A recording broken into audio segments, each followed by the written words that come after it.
ঢাকা জেলার কেরানীগঞ্জ এবং ধামরাই উপজেলার কয়েকটি গ্রামে শত শত তরুণ পুলিশের নিয়োগ পেয়েছেন।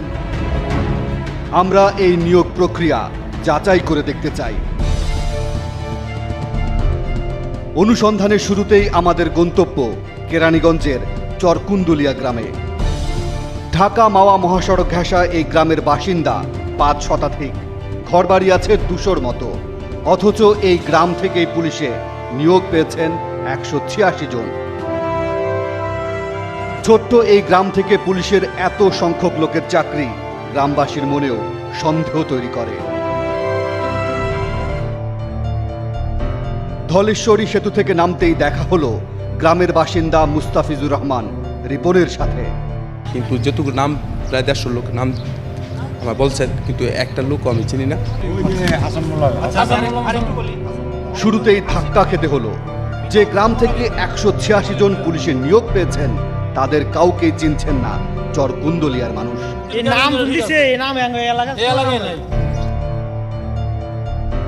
আমরা এই গ্রামে আরো অনেকের সাথে কথা বলতে চাই। হয়তো কেউ না কেউ পুলিশের নিয়োগ পাওয়া তরুণদের চিনতেও পারেন। একটা আপনাদের গ্রামের না? এই গ্রামের 90% লোকই আমাদের ফ্যামিলি, মানে আমাদের বংশের। এরা আমাদের গ্রামের না। আমাদের গ্রামের না। অদ্ভুত, এই গ্রামের কেউ নিয়োগপ্রাপ্তদের চিনতেই পারছেন না। পিতা হচ্ছে টুকু ফকির। গ্রামের শিক্ষিত ছেলে হিসেবে বেশ পরিচিত মুখ আব্দুর রশিদ একটি চাকরির জন্য আপ্রাণ চেষ্টা করে যাচ্ছেন। তিনি জানেন না জেলা কোটায় তার পাওনা চাকরিটা কে করছে, কে পাচ্ছে। আমাদের একটা নির্দিষ্ট কোট আছে, আমাদের একটা অধিকার আছে, সেই অধিকার থেকে আমরা বঞ্চিত হয়ে যেতেছি। এবার টিম 360 ডিগ্রি আরও নিশ্চিত হতে চায়। এজন্য দেখতে চায় গ্রামের ভোটার লিস্ট। যেসব পুলিশ সদস্য এই গ্রামের ঠিকানায় চাকরি পেয়েছেন তারা এখানকার ভোটার কিনা তাও একটু খতিয়ে দেখা দরকার। কথা হলো স্থানীয় ইউনিয়ন পরিষদের জনপ্রতিনিধির সাথে। যেই লোকগুলা ওনারা নাম দিয়েছে এদের আমি চিনি না, হয়তো কাগজগুলা জালিয়াতি করছে। ইউনিয়ন পরিষদের স্বাক্ষর লাগে, সনদ লাগে, সেই সনদটা কে দেয়? এটা ইউনিয়ন পরিষদ থেকে দেয়, চেয়ারম্যান সাহেব দেয়। ধামরাইয়ের রামদাইর গ্রাম।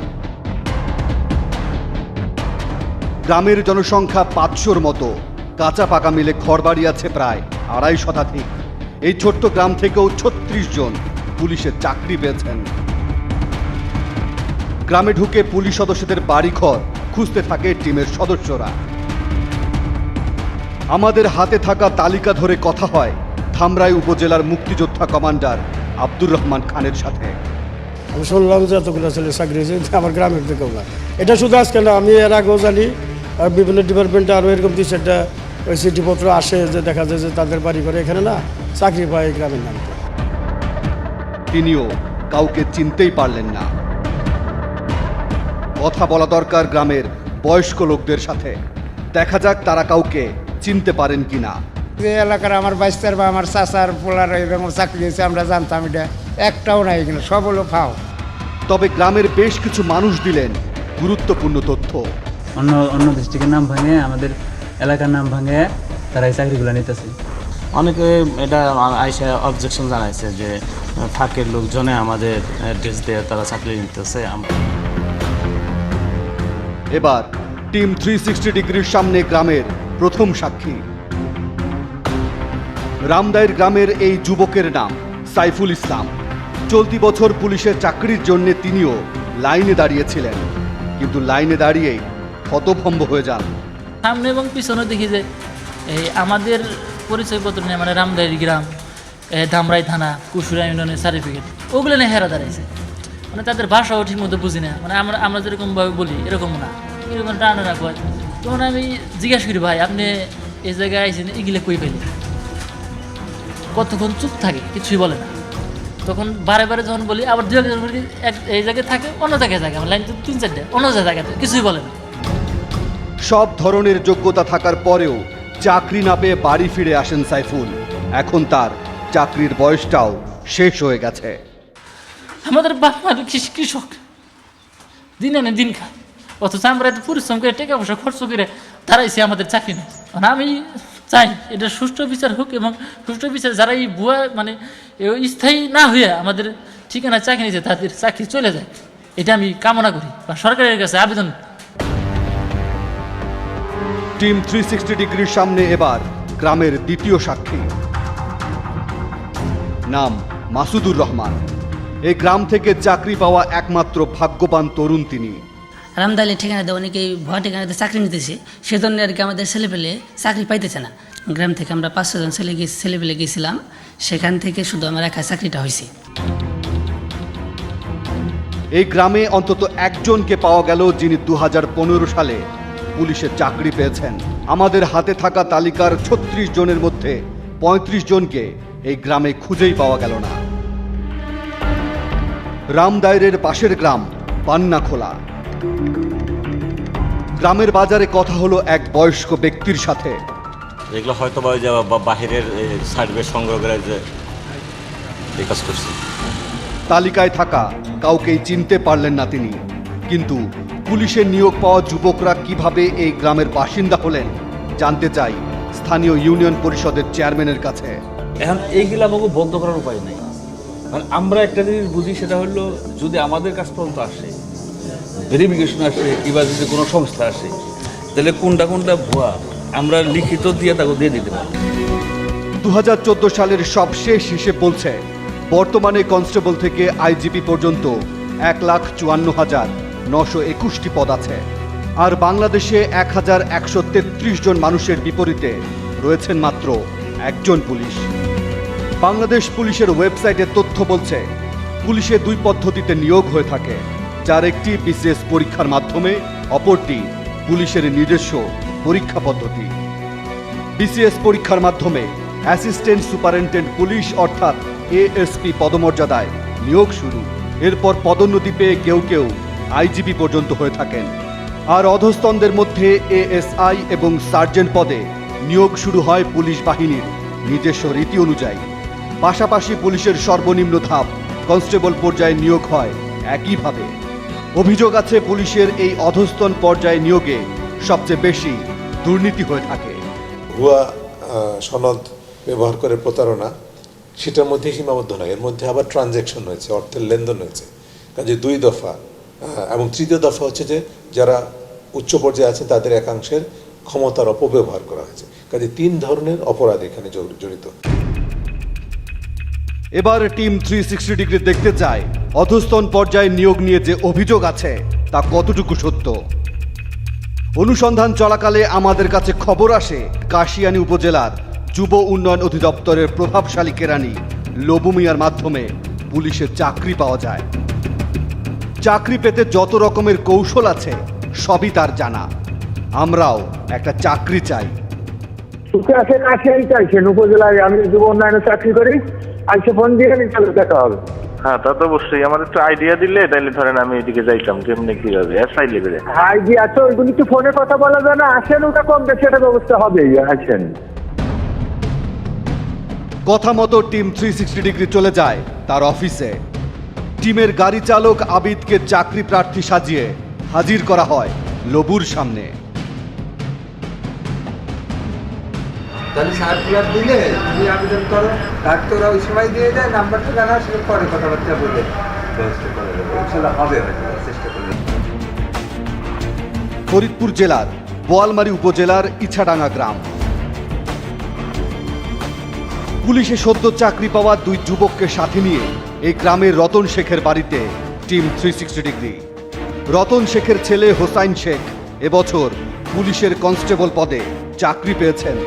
ছোট ভাই যে চাকরি পেল পুলিশের চাকরি, কনস্টেবল। টিম 360 ডিগ্রির এবারের গন্তব্য বোয়ালমারী উপজেলার নদীঘাসা টোংরাটাইল গ্রামে। এই গ্রামের স্বপন মণ্ডলের ছেলে রমেশ মণ্ডলও পুলিশের চাকরি পেয়েছেন। কথা বলতে চাই রমেশের সাথে।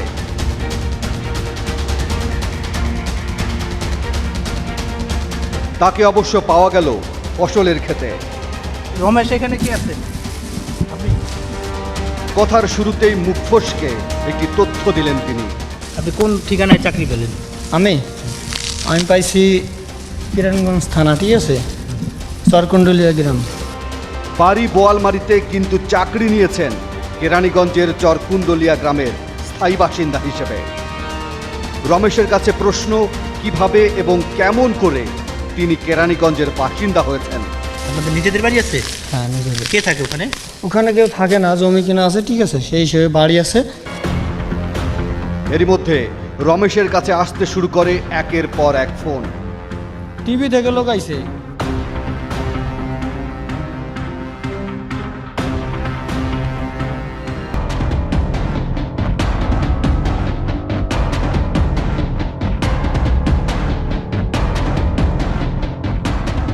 নড়াইলের লোহাগড়া উপজেলার মাইগ্রাম।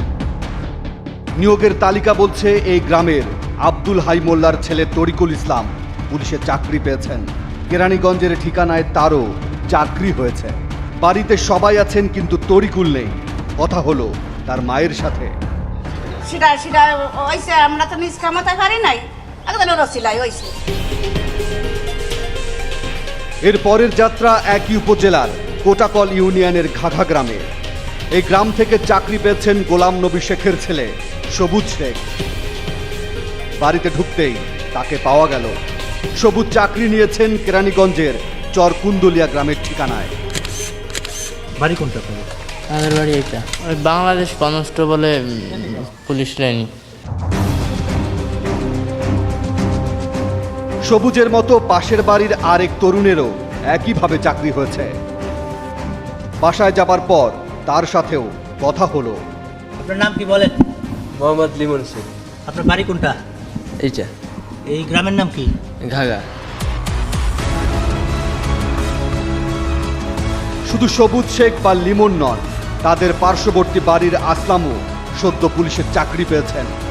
আসলামদের বাড়িতে টিম 360 ডিগ্রি। এই ঠিকানা কি এটা? দক্ষিণ কেরানীগঞ্জ। ওখানে খালি কে কে থাকে? ওখানে আমি জমি ক্রয় করছি। কার জমি কিনছেন, এটা কি খেয়াল আছে? কার জমি ক্রয় করছি এটা খেয়াল নেই।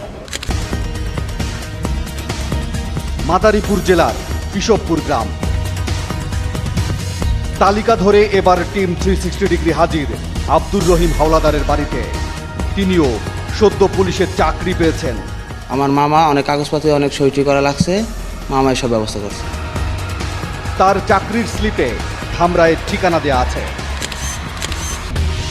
বাড়ি মাদারীপুর অথচ ঠিকানা ধামরাই, এটা কিভাবে সম্ভব? এটা হলো আমাদের যে ধামরাই থানাটা, ওখানে আমরা জায়গা ক্রয় করছি, ওখান থেকে আমরা মানে অস্থায়ীভাবে এখানে থাকতেছি।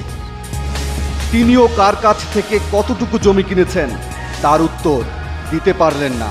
মানে একটাই ওই কত শতাংশ জানি আর কি, আমার খেয়াল নাই।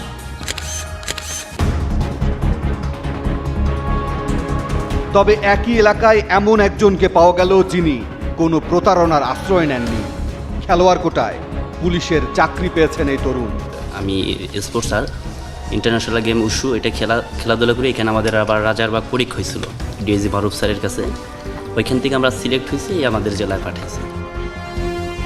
অর্থাৎ খেলোয়াড় কোটা থেকে শুরু করে জেলা ভিত্তিক কোটা, নানাভাবে চাকরি পাওয়ার সুযোগ আছে পুলিশ বাহিনীতে। আর এসব কোটার সুযোগকে কাজে লাগাচ্ছে অনেকেই। ফলে কপাল পুড়েছে আসল ঠিকানার তরুণদের। জেলা ভিত্তিক কোটারকে কেন্দ্র করে যে প্রতারণা, সেটা কিন্তু একটা এক ধরনের অভিনব হলেও কিন্তু সম্পূর্ণভাবে অগ্রহণযোগ্য। টিম 360 ডিগ্রির অনুসন্ধানের তথ্য বলছে মাদারীপুর জেলার কোদালিয়া গ্রামের বেশ কয়েকজন যুবক ঢাকা বা আশপাশের ঠিকানা ব্যবহার করে পুলিশে চাকরি নিয়েছেন। তাদেরই একজন আকাশ হাওলাদার। তার সন্ধানে যাবার পথে দেখা মেলে স্থানীয় ইউনিয়ন পরিষদ মেম্বারের সাথে। জানতে চাওয়া হয় আকাশ হাওলাদার নামে কাউকে তিনি চিনেন কিনা। আকাশ হাওলাদার আপনার গ্রামের শামসুল হাওলাদার নামে কেউ আছে? এর বাড়িতে যাবো, একটু কোন দিকে? এই তো সাইডে। এক পর্যায়ে স্থানীয় মেম্বার আমাদের আকাশ হাওলাদারের বাড়িতে নিয়ে যান। যাবার পথে তিনি কিছু তথ্যও দিলেন। ভেরিফিকেশন হয়ে গেল, আজকে আবার আপনারা এর ব্যাপারে আবারও নাকি থানায় রাখছেন, বিষয়টা আমার কাছে কেমন মনে হয়। এই মেম্বার আমাদের নিয়ে হাজির হলেন আকাশের বাড়িতে। কথা হলো আকাশের বাবা শামসুল হাওলাদারের সাথে। ছেলে চাকরি পাওয়ায় বাবা দারুণ খুশি, কিন্তু ঢাকার ঠিকানায় তার ছেলে কিভাবে চাকরি পেলেন এমন প্রশ্নে শামসুল হাওলাদারের জবাব, জমি আছে তার। সম্পত্তি, গরিব মানুষ তো, আর কতটা কি করবো।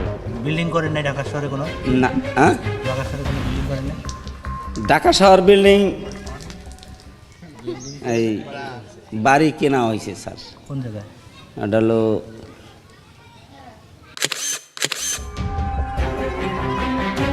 তিনিও সঠিকভাবে বলতে পারলেন না কোথায় কতটুকু জমি কিনেছেন। টিম 360 ডিগ্রির খবর পেয়ে ছুটে আসলেন আকাশ হাওলাদার, কিন্তু কথা শেষ হতে না হতেই আকাশের কাছে ফোন চলে আসে। চাকরির একটা সুফল পেয়েছেন। জি স্যার। আমরা প্রত্যেকটা ঘরে ঘরে আকাশের কাছেও প্রশ্ন ছিল কোথায় জমি কিনেছেন। এইটা স্থায়ী ঠিকানা, কিন্তু ওখানে মনে করেন যে এখন তো চাকরির সূত্র ধরে তো ওখানে আমার থাকতে হবে। ওখানে কেন আপনি চাকরি নিলেন? এই জায়গার পরিচয় ছাড়া? এই জায়গার পরিচয় ছাড়া তো ওখানে সুযোগ সুবিধা আছে বিদায়। এবারও কথা শেষ করতে পারলেন না আকাশ। একের পর এক ফোন আসতে থাকে তার কাছে। এর মধ্যে রাজধানীর তেজগাঁও থানার ওসিও ফোন করে বসেন। পুলিশ মনে হয় 2বার ওদের ভেরিফিকেশন আসছে। আমি পরে কেন এটা করবে, পুলিশ যদি এটা করে তাহলে তো পুলিশকে হয়রানি করতেছে, তারা বলতে পারে নাই। তো আমি বুঝলাম যে না, লাস্টে মোটামুটি ঠিক হয়ে গেছে, কোনো ঝামেলা নেই। এই হচ্ছে বিষয়। আমি রিং দিব না আপনাকে। শুধু আকাশ, সবুজ শেখ, রমেশ মণ্ডল কিংবা তরিকুল ইসলাম নন, তাদের মতো যারা অভিনব জালিয়াতির আশ্রয় নিয়ে পুলিশ বাহিনীতে চাকরি নিয়েছেন, তাদের ভবিষ্যৎ কি হবে সেটা হয়তো তারা নিজেরাও জানেন না। কিন্তু পেছনের যে কারিগর জনপ্রতি 5 থেকে 7 লাখ টাকা নিয়ে তাদের এই পথে নামিয়েছে, তারা ঠিকই তাদের আখের গুছিয়ে নিয়েছেন। পুলিশের এই নিয়োগ জালিয়াতি নিয়ে আমরা কথা বলতে চাই স্বরাষ্ট্র প্রতিমন্ত্রীর সাথে। ভুয়া ইনফরমেশন দিয়ে কেউ ঢুকলে তাকে তাৎক্ষণিক বরখাস্ত করা হয় এবং তাকে ডিপার্টমেন্টাল অ্যাকশনে, ডিপার্টমেন্টাল যে নীতি আছে সেই নীতিতে তার বিচার কার্য হয়।